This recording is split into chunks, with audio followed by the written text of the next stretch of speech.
샬롬. 오늘도 LTC 사사기를 시작하도록 하겠습니다. 시작하기에 앞서서 기도하겠습니다. 하나님, 이 시간 주의 말씀을 듣습니다. 말씀을 듣는 귀가 열려지게 하여 주시고 마음밭이 준비되어서 뿌리내리게 하여 주시옵소서. 하나님의 말씀을 통하여서 하나님의 뜻이 전달되게 하여 주시고 하나님 우리 가운데 원하시는 올바른 신앙의 자세를 세우는 시간 될 수 있도록 함께하여 주시옵소서. 비록 온라인이지만 우리 가운데 리더십을 더하여 주셔서 하나님께서 위로부터 부어주시는 권위가 임하게 하여 주시고 하나님 열심을 다해 최선을 다해 주의 일들을 감당하는 리더들 가운데 하나님이 주시는 아름다운 열매들이 마음껏 맺혀질 수 있도록 축복하여 주시옵소서. 이 시간에 주님을 깨닫기를 소망합니다. 주님 우리 가운데 주님을 밝히 보여주시고 하나님 부족한 적인 말씀을 나누지만 하나님의 말씀이 온전하게 전달되어서 필요한 것들을 깨닫는 시간 되게 하여 주시옵소서. 감사합니다. 예수님의 이름으로 기도합니다. 아멘. 네, 저희가 이제 8월 리바이블 먼스를 준비하고 있습니다. 리바이블 먼스, 다시 한번 성경으로 돌아가자라는 뜻이죠. 말씀에 한번 미쳐보자라는 거죠. 그래서 저희가 외부 강사님들을 다 초청하고 있습니다. 그런데 중요한 것은요, 우리가 말씀을 읽는 겁니다. 그러기 위해서 저희가 미리 지금 오래전부터 말씀을 지금 통독하고 있죠. 여러분, 이 사사기는요, 말씀을 읽으면 좀 답답할 수 있어요. 좀 어려울 수 있습니다. 왜냐면 350년간 답답한 그들의 모습을 통해서 하나님께서 용서하시고 다시 벌하시고 용서하시고 이 내용들이 반복이 되거든요. 그런데 우리가 이 말씀을 왜 집중해서 읽어야 되느냐? 우리의 모습을 비교해 보자라는 거죠. 우리가 과연 하나님 앞에 이 사사들과 같지 않은가? 이 이스라엘 백성들과 같지 않은가? 그렇다면 어떻게 해야 되는가? 깨달을 때에 우리가 이 리바이벌 머스를 준비하면서 우리 샘터원들과 그리고 우리의 각자에게 주시는 분명한 메시지가 있을 줄 믿습니다. 사사기는 크게 5가지 내용으로 나누어집니다. 350년 동안 제사장 나라의 틀을 유지했던 내용들, 그리고 왜 문제가 되는지 바로 신앙교육이 소홀했기 때문이고요. 그리고 기도원과 300용사가 좀 부각이 되고요. 기대에 못 미치던 여러 가지 지도자들, 바로 사사들의 내용이 등장하고요. 그 이후 사사시대의 사회상에 대한 내용들이 쭉 등장을 합니다. 이 말씀을 읽으시면서 함께 따라오시면 좋을 것 같습니다. 그래도 이 사사기는요, 되게 의미가 있는 책입니다. 왜냐면, 출애굽하고 나서, 그리고 가나안 땅에 들어가고 나서도 제사장 나라의 틀을 그나마 유지했던 시기입니다. 정말 하나님께서 이 제사장 나라 거룩한 백성으로 이스라엘 백성을 삼으셨지만, 가나안 땅 들어가고 나니까 먹고 살기 바빴고요. 그 나라 문화에 이리 치이고 저리 치였죠. 중요한 건 뭐냐면, 하나님 나라의 백성의 이 교육을 제대로 하지 못했다라는 거예요. 그러다 보니까, 나라의 틀은 유지했지만 제사장 나라의 교육을 제대로 하지 못해서 정말 이스라엘을 세우신 목적대로 이스라엘 백성들이 살지 못했던 것이 바로 사사기의 내용들입니다. 쉐마 이스라엘아 들어보셨죠? 이스라엘에게 하나님이 어떤 분이신지를 가르치는 교육이었죠. 자녀들은 분명히 하나님이 출을 애굽시키셨고 그리고 출애굽해서도 광야에서 어떤 일을 행하셨고 이 내용들을 다 기억했어야만 했습니다. 그런데 가나안 땅에 들어오고 난 세대들은요, 그리고 새롭게 태어난 세대들은요, 이것을 제대로 배우지 못했습니다. 그래서 하나님 앞에 범죄한 내용들이 등장을 하는데 그럴 때마다 하나님이 다시 한번 사사를 보내셔서 하나님의 뜻을 가르치시고 인도하시는 내용들이 바로 사사기의 이야기입니다. 사사는요, 하나님이 이스라엘 백성들을 정말 긍휼히 여기셔서 보내신 지도자입니다. 그런데 이 지도자들도 그렇게 뛰어난 지도자들은 아니었어요. 어떻게 보면 아직 왕이 세워지기 전이었고요. 그리고 모세와 여호수아 같은 그 민족을 이끄는 리더라기보다 그냥 한 지역에 있었던 그런 좀 용사들, 그런 좀 리더십들이었는데 하나님께서 급하시니까 사용하신 사람들입니다.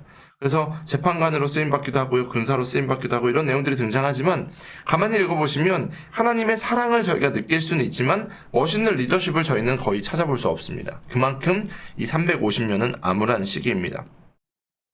저희가 이 말씀을 읽으면서 깨달을 수 있는 것이 있는데요. 그것은 바로 이 제사장 나라의 교육에 대한 부분입니다. 하나님은요, 죄짓고 고통받을 때 부르짖으면 사사를 통해서 응답하셨습니다. 반복해서 일어나요. 왜냐? 그들은 교육받지 못했어요. 이스라엘의 악행과 교만, 그것들이 오히려 전수가 되고요. 하나님 나라의 기대와 계획과 하나님의 뜻이 전달되지 않았습니다. 우리가 지금 청년들이 뉴 리더라는 주제로 말씀을 나누고 있습니다. 이 비전은 너무 중요한 거예요. 이 교육은 너무 중요한 거예요. 왜냐하면 이 비전과 교육 없이 무엇을 하면요, 자신의 열심이 드러나고요. 결국은 하나님 나라의 뜻이 전달되는 것이 아니고 인간의 교만함이 드러납니다. 그 처절한 내용이 바로 사사기의 내용입니다. 저희가 제너레이션 투 제너레이션 너무 중요하다라고 이야기하는데요. 이 제너레이션 투 제너레이션이 일어나지 않았을 때의 모습이 여기 딱 등장을 해요. 그러니까 우리는요, 우리 선배님들, 그리고 우리 아버지들, 우리 어머니들의 믿음의 유산을 물려받아야 됩니다. 이 50년의 역사를 우리가 물려받아서 우리가 정말 하나님 나라의 거룩한 백성, 그리고 이 제일성도교회의 역사를 이어가는 모두가 되기를 소망합니다. 사사기를 읽으면 이것이 막 깨달아집니다. 이것이었죠. 너희 자녀에게 가르치며, 분명히 하나님께서는 신명기에 말씀하셨습니다. 이 패스오버를 딱 겪으면서 너희들이 기억해야 된다. 그래서 이 기억해서 모든 민족이 이루어지고 나라가 이루어질 때까지, 아니 이루어지고 나서도 이것을 기억해야 된다라고 말씀하셨지만 이루어지지 못했던 것이 바로 사사기의 내용입니다. 사사기를 보면요, 여기 주변에 많은 민족들이 등장을 해요. 왜냐하면 사사기 1장부터 2장 10절까지 내용을 보면 쫓아내지 못한 족속들의 내용들이 나옵니다. 광야 40년 동안에 만나 세대가요, 훈련을 잘 받았어요. 그리고 나서 5년을 목숨 걸고 정복전쟁도 잘 치렀습니다. 그리고 갈렙교의 땅에 대해서 의연하고 놀랍게 선택했고요. 그리고 여호수아도 그 이후에 땅을 분배받습니다. 너무나도 놀라운 생활들이 펼쳐집니다. 그리고 광야에 정착합니다. 전쟁하고 그리고 광야 생활했을 때랑은 정말 반대의 이야기죠. 적과 꿀이 흐르는 땅에 들어가서 천국과 같은 생활을 합니다. 이제는 더 이상 천막 안 쳐도 되고요. 건물 딱 짓고 그냥 거기 살아도 됩니다. 이제 농사 지을 수 있고요. 추수할 수 있는 기쁨도 가져오게 됩니다. 근데 사사기 1장부터 쭉 읽어보면요, 이스라엘 백성들 가운데 아직도 남아있는 가나안 땅의 족속들, 거민들의 이름이 딱 등장을 합니다. 무엇이냐? 마무리를 다 짓지 못했다라는 것이죠. 후에 다윗 왕 때에 그때에 이르러서야 이 가나안 족속들이 정리되는 것을 볼 수 있습니다. 아직 숙제가 남아있는데 숙제를 치르지 못한 이스라엘 백성들의 내용들도 저희가 살펴볼 수 있습니다. 우리도 지금 하나님이 주신 은혜로 막 달려오고 있어요. 그런데 우리 제일성도교회 가운데 하나님이 우리 샘터 가운데, 아니면 나 한 사람의 리더 가운데 주신 숙제를 내가 잘 하고 있는지도 점검해 보시면 좋을 것 같습니다. 1년 전의 기도 제목과 2년 전의 기도 제목과 6개월 전의 기도 제목과 지금의 기도 제목이 똑같다. 분명히 치러내야 되는 싸움이 있습니다. 이 시기에 여러분이 돌파하시기 바랍니다. 브레이크 스루하는 역사가 일어나기를 축복합니다. 근데 결국 이 제사장 나라의 교육을 수월하게 했던 결과가 사사기 2장 11절부터 5장까지의 내용입니다. 통독하시면서 그 내용들을 보시면 좋을 것 같아요. 하나님은 분명히 말씀하셨어요. 너희가 나의 백성이 되면 내가 너희에게 복을 내릴 것이고, 너희가 나를 떠나면 내가 너희에게 화를 낼 거야. 징계를 경험시켜 줄 거야. 사사기 2장 7절에서 10절까지 말씀을 보면 앞절에는 이렇게 이야기해요. 백성이 여호수아가 사는 날 동안에, 지금 여호수아 리더십이 있을 때에 여호수아 뒤에 생존한 장로들, 곧 여호와께서 이스라엘을 위하여 행하신 모든 큰일을 본 자들이 사는 날 동안에 여호와를 섬겼더라. 경험했던 자들은요, 은혜 받은 사람들은요, 여호와를 섬깁니다. 그 세대의 사람들도 다 조상들에게 돌아가고, 이제 근데 그 세대가 죽었어요.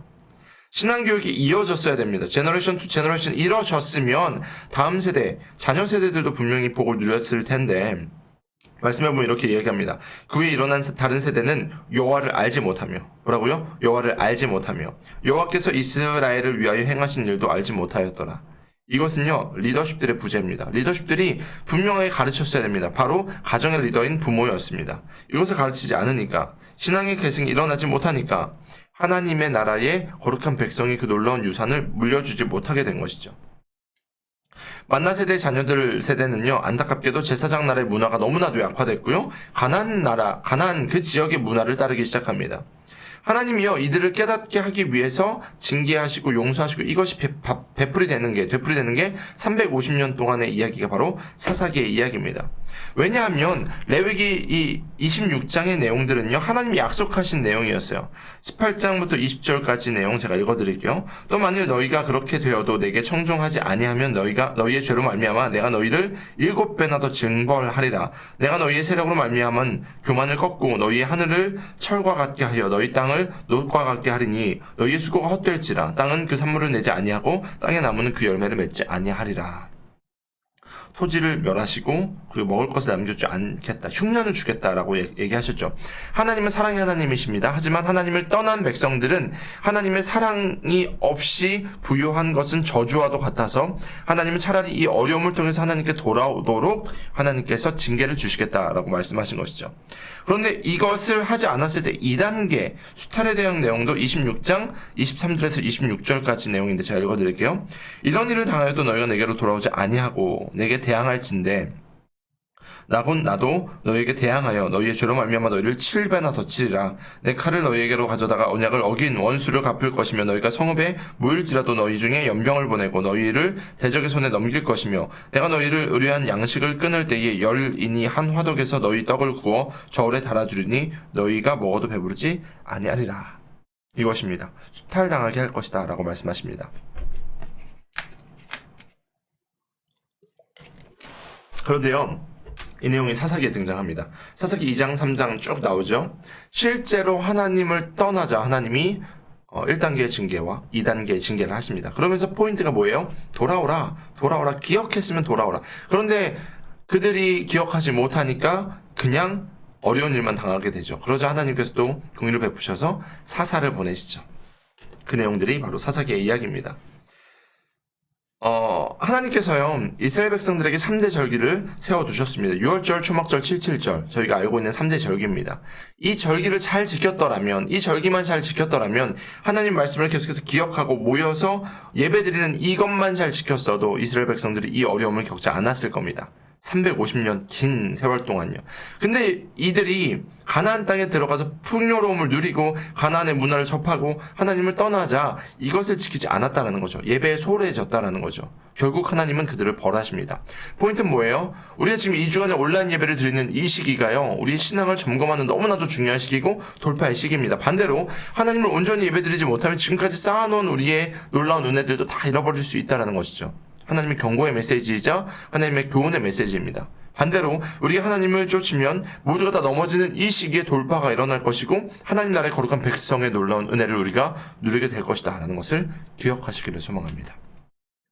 계속해서 사사기 6장 9장의 내용은요, 기드온과 300용사의 이야기입니다. 이제 하나님 앞에 또 악행을 한 그들 이스라엘 백성들에게 하나님께서 7년 동안 미디안이라는 나라를 통해서 압제를 당하게 하십니다. 그때 기드온이라는 사사를 하나님께서 세우시고 하나님께서 일하십니다. 왜 미디안이 무섭냐면요, 인구가 엄청 많았어요. 군대가 엄청 많았어요. 메뚜기처럼 많은 미디안 그 군인들을 보면요, 이스라엘 백성들이 두려워했습니다. 근데 하나님께서 이 기드온 사건을 통해서 전쟁은 나에게 속한 것이야 라는 것을 보내주십니다. 자, 기드온과 300용사들의 내용을 좀 볼까요? 처음에 하나님께서 이제 이스라엘 백성들을 모으라고 하십니다. 전쟁에 참여할 수 있는 사람을 모으라고 하시니까 32,000이나 되는 이스라엘 백성들이 모입니다. 그런데 이 32,000도의 말씀에 보면요, 좀 작았어요. 적었습니다. 그런데 하나님께서 뭐라고 말씀하시냐면 이 32,000 중에서 두려워하는 자를 떠나가게 하라라고 이야기합니다. 그러자 10,000명이나 되는 사람이 두려워서 떠납니다. 이럴 거면 차라리 전쟁이 안 나와야 되는데 모으고 나니까 10,000명이나 되는 두려움에 빠진 사람이 있었던 것이죠. 그들이 돌아가서 이제 22,000이라는 사람이 남았는데 하나님께서 테스트하십니다. 그리고 나서 하나님께서 숫자를 줄이시는데 그 내용들이 쭉 나와 있는데 이제 물 먹는 방식을 통해서 누가 용사가 될 것인가를 딱 구분하시는데 300 남습니다. 300. 32,000 대 300. 숫자적으로 말도 안 되는 인원이죠. 그런데 하나님은요, 오히려 이 300명이 간증하는 사람이 되게 만드십니다. 무엇이냐?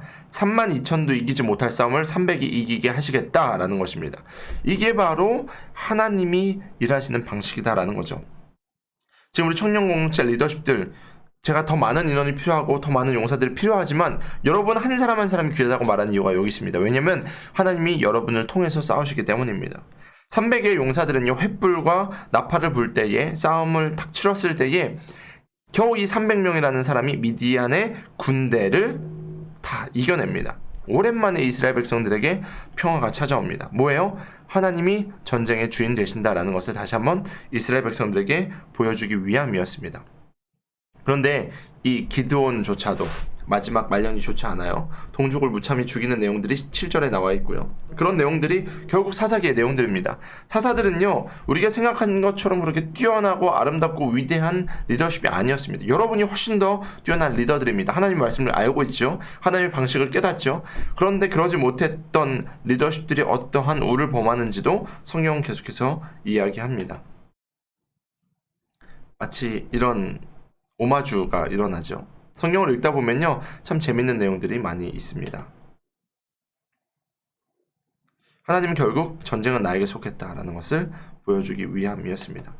그런데 계속해서 사사기 10장에서 12장의 내용을 보면요, 야일이라는 사사도 나오고요, 입다도 나오고요, 입산도 나오고요, 압돈도 나오고요, 삼손도 나오고요. 계속해서 사사의 모습들이 등장을 하는데, 내용을 가만히 보면요, 하나님이 참 기뻐하지 않으시겠다, 아유 사사가 리더십이 저거밖에 안 되냐라는 내용이 등장을 합니다. 하나님이 실망하시는 내용들이 계속해서 등장을 합니다. 그런데 그 사사들과 함께 각종 우상들도 등장합니다. 근데 그 우상을요, 이스라엘 백성들 다 섬깁니다. 얼마나 답답한지. 이 10장부터 12장까지 내용을 보면요, 참 리더십이 얼마나 중요한지를 알 수 있습니다. 특히 이제 입다 사건을 보면요, 얼마나 하나님이 힘을 주셔서 암몬 자손을 또 다시 한번 입다의 손을 통해서 이스라엘 백성을 구원하시는데, 입다가 너무 흥분해서 이렇게 이야기합니다. 내가 암몬 자손에게 평안히 돌아올 때 누구든지 내 집 문 앞에 나와서 나를 영접하면 나는 그를 여호와께 영광으로 돌릴 것이다, 번제물로 삼을 것이다 라고 이야기합니다. 근데요, 모세 시대 때 하나님이 분명히 인신제사 드리지 말아라 라고 말씀하셨습니다. 이게 무슨 뜻이냐면, 입다라는 사사도 하나님의 뜻을 제대로 몰랐다라는 거예요. 그러니까 자기도 모르게 주변의 가나안 땅에 보면 그런 인신제사를 드리거든요. 멋있어 보이잖아요. 사람을 바칠 정도로 그 신에게 충성을 다하는 모습을 입다도 해보고 싶었던 거예요. 그런데 이렇게 경솔했던 그의 서원은 자신의 하나밖에 없는 무남동녀 딸을 결국 바치게 만듭니다. 사사들이 얼마나 무지했는지, 타락했는지 저희는 승리 가운데서도 살펴볼 수 있습니다. 포인트는 뭐냐? 하나님의 말씀을 기억하셔야만 합니다. 하나님의 말씀을 깨달으셔야만 합니다. 우리 리더십들이 그런 리더십들 되길 소망합니다. 13장부터 16장까지는 이 바로 삼손이 나옵니다. 그 유명한 삼손. 하나님은 삼손을 부르실 때에 특별히 나시린법으로, 여기 나오죠. 13장 5절에 보면 나시린으로 부르십니다. 이 나시린은요, 히브리어 나지르라는 단어를 음역한 단어인데요, 무슨 뜻이냐면 하나님께 드려짐, 그리고 그것으로 인해 구별된 거룩한 사람들을 뜻할 때 나실인이라는 단어를 사용합니다. 하나님께서는 레위 지파 외의 사람들도 자신의 몸을 구별해서 여호와께 드릴 수 있도록 나시린법을 정해놓으셨습니다. 이 나시린법을 서원한 사람들은요, 모든 날 동안에 포도나무의 소산의 씨나 껍질을 먹지도 말아야만 합니다. 그리고 독주도, 술도 마셔도 안 되고요, 삭도를 머리에 대서도 안 되고요, 시체를 가까이 해서도 안 됩니다. 헌신된 인생이었는데요, 그게 어느 정도 급이냐면 대제사장급이에요. 그러니까 하나님께 모든 인생을 드리는 아름다운 그런 삶이었죠. 삼손이 그랬습니다. 그런데 삼손 말씀을 읽으면 그 모든 것을 다 어긴 내용이 등장을 합니다. 삼손을 부르신 이유는요, 사실 이스라엘 백성들을 블레셋 손으로부터 해방하시기 위함이셨습니다. 그리고 이스라엘에서 우상을 없애버리고 하나님만을 믿도록 하기 위해서, 개혁하기 위해서 삼손을 부르셨습니다. 그런데 삼손은요, 여러 차례 블레셋과의 싸움에서 승리는 했지만 20년 동안 사사로 있으면서 하나님 앞에 온전한 예배를 드리거나 하나님으로부터 떠나 있는 이스라엘 백성들을 정말 개혁하는 일을 하지 않습니다. 오히려 정말 문란했고요, 폭력적이었고 오만했던 것이 바로 삼손이었습니다. 그래서 우리는 이 삼손의 모습을 통해서 하나님께서 우리 가운데 무엇을 원하시는지 다시 한번 볼 수 있습니다. 헌신된 리더 한 사람이 중요하다라는 것이죠. 그리고 이제 사사기 17장부터 21장까지 내용을 보면요, 사사시대의 사회상, 사회의 모습이 나옵니다. 제사장 나라의 교육의 실패가 어떤 내용을 가지고 왔는가? 지파 갈등의 피해, 그리고 외적의 침해를 받지 못한. 무슨 뜻이냐면 지파들 간의 연합이 이루어지지 않습니다. 서로 막 싸우고요, 서로 원하는 대로 행합니다. 17장에서 18장까지 보면요, 한 레위인이 미가 집에 오게 되고요, 미가는 그를 자신의 개인적인 제사장으로 세워서 자신에게 복을 빌게 만듭니다. 저희가 얼마 전에 했던 그 큐티의 내용들이죠. 얼마나 사사시대의 레위인들의 삶이 정말 척박했는지, 그리고 하나님이 기뻐하지 않는 방식으로 살았는지 내용도 알 수 있습니다. 생계를 꾸려가기 위해서 레위인들에게 원래 11조를 통해서 먹을 것을 제공하고 그들을 도왔어야 되는데 사람들이 그렇게 하지 않은 거예요. 그러니까 그렇게 돌아다니면서 각자 생계를 꾸릴 수 있는 다른 직업을 찾아야 됐던 그런 모습도 저희가 보게 됩니다. 그리고요, 단지파 스토리도 나오죠. 미가의 신상이 약탈당하고 라이스가 약탈당하고 살인당하고 이런 내용들이 막 등장을 합니다. 얼마나 그 시대의 상이 악했는지, 서로 연합하기보다 서로 죽이고 뺏는 내용들이 등장합니다. 그리고 19장부터 21장까지 더 암울합니다. 막 이런 내용들이 등장해요. 막 첩을 죽이고 살해하고, 그래서 복수심에 불타서 이 첩을 이제 12조각으로 쪼개가지고 이제 첩의 시체를 보내고, 그런데 베냐민 지파 이 이야기에도 응하지 않자 11지파와 막 전쟁이 일어나고 결국 모든 지파들이 다 사라지고 존폐의 위기에 있고, 서로가 서로를 죽이는 일에 이어지게 됩니다. 근데 포인트가 뭐냐면 말씀을 읽다 보면 무슨 말씀이 등장하느냐. 그때에 이스라엘의 왕이 없으므로 사람이 각기 자기의 소견에 옳은 대로 행하였더라. 각기 자기의 소견에 옳은 대로 행하였더라. 이겁니다. 제사장 나라의 꿈은 어디 갔어요? 하나님의 뜻은 어디 갔습니까? 자신의 뜻대로 행하는 것. 제사장 나라의 거룩한 백성들의 틀은 남아있었지만, 껍데기는 남아있었지만, 무늬는 남아있었지만 알맹이가 없었던 시대가 바로 이때입니다. 우리는요, 이 사사기를 읽으면서 하나님께서 우리 제일성도교 청년부에게 주신 껍데기를 바라보는 것이 아니라 내용을 어떻게 채워야 되는지를 깨달아야만 합니다. 2주간의 온라인 시기에 여러분이 하나님과 더욱더 친밀해지길 소망합니다. 말씀을 읽으셔야만 합니다. 말씀 통독하라고 저희가 이런 시간을 보내고 있어요. 말씀을 기뻐 읽어보십시오. 그리고 하나님께서 여러분에게 주시는 그 뜻을 헤아리셔서 하나님이 정말 마지막 때에 쓰시는 제일성도교회, 아니 열방에 쓰시는 리더들이 되기를 예수님의 이름으로 축원합니다. 감사합니다. 강의는 여기까지 하겠습니다.